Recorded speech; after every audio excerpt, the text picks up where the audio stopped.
PIA کا طیارہ شاہین year کے طیارے سے ٹکرا گیا، بڑا نقصان ہو گیا، تشویشناک خبر آ گئی۔ مزید تفصیل میں آگے جانے سے پہلے چینل کو سبسکرائب کر دیں اور بیل آئیکن پر ضرور کلک کریں۔ جناح انٹرنیشنل ایئر پورٹ پر دو طیارے آپس میں ٹکرا گئے، جس کے بعد ہوائی اڈے پر ہنگامی حالت نافذ کر دی گئی ہے۔ میڈیا رپورٹس کے مطابق ایئر فورس ذرائع کا کہنا ہے کہ PIA کا ATR طیارہ ٹیکسی کرتے ہوئے شاہین ایئر کے طیارے سے ٹکرا گیا۔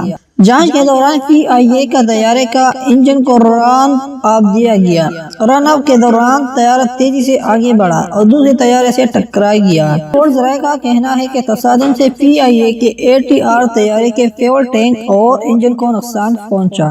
ایئر فورس ذرائع نے بتایا کہ حادثے کے بعد طیارے کے ٹینک سے انجن تیزی سے بہہ رہا ہے، جس کے باعث ایئر فورس پر ہنگامی حالت نافذ کر دی گئی ہے۔